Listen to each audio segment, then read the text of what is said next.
Let's finish, hopefully, finalizing our data file here. Finalizing managing our variables under variable view. So we just handled the values column. And so we'll deal with the other columns here. So the next column is missing. And so generally, I don't tinker with the missing column all that much. So if you so the missing column helps you basically retain responses in the data set, but sort of classify them as missing.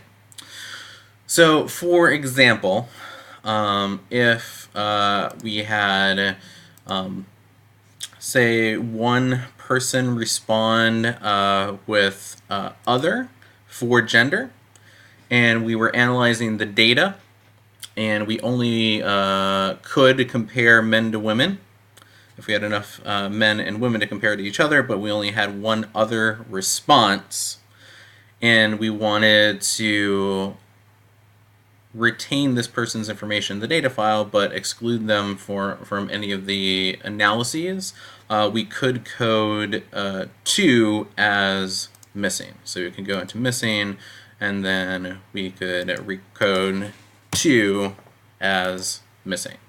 And so that person would be excluded from all the data analyses with regards to gender.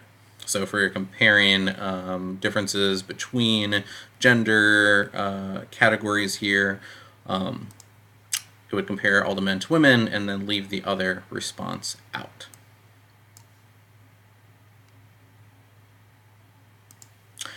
I don't know if we are going to have any other responses for gender, so I'm just going to take that. I just delete that. No missing values. All right. Don't worry about the columns. Align. Don't worry about this. These two columns. Don't worry about the columns. Column or align column. Generally, don't mess with those. We don't have to worry about the roll column. The last column that you have to worry about is measure. So if you click on the cell, and then you'll see that 3 possible choices, 3 options come up: scale, ordinal, and nominal. Generally, you will either classify variables as scale, meaning that they're continuous, or nominal, meaning they are truly categorical. So serial ID, this will be all numbers, right? All survey numbers, so I'll keep that as scale. The straw position is categorical. You can see that we have values there, so that will be nominal. And then today, generally and academic, those are continuous, so those should be set to scale.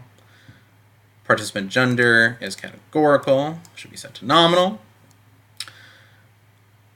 Year in school, though, we can either treat this as categorical or continuous.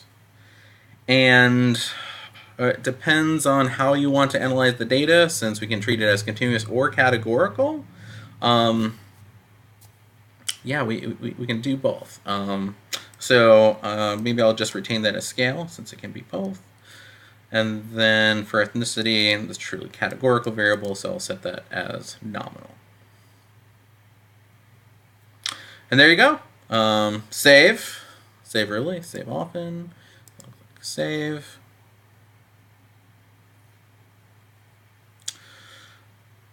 Ah, yes, and this is an excellent time to let you know that when you save, you will have an output window open. And so your output window is going to record all actions that you do in SPSS. So any drop-down menu action is going to be recorded in the output file here. All your results that you ask for are going to come in the output window. So any histograms, frequency tables, descriptive statistics, inferential statistics, anything that you do is going to appear in the output window too. And so right now, really don't have to worry about this window until we actually start to do some statistics. So you can just, when you're ready to close out of SPSS completely, you can just exit out of it. You can save this. There's no reason to save it now, so I'll just click no.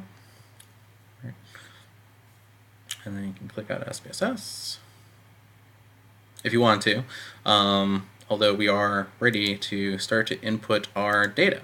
So if we go to variable view, you can see that we have our variables lined up, and then whatever the first survey would be, we can start entering the data. So the first survey that we enter would be 1, and then we would enter whether they're in the teeth or lips condition, their happiness scores, gender, year, ethnicity. And so I will put up a couple of sample surveys from each condition online and enter those participants' data in the next video.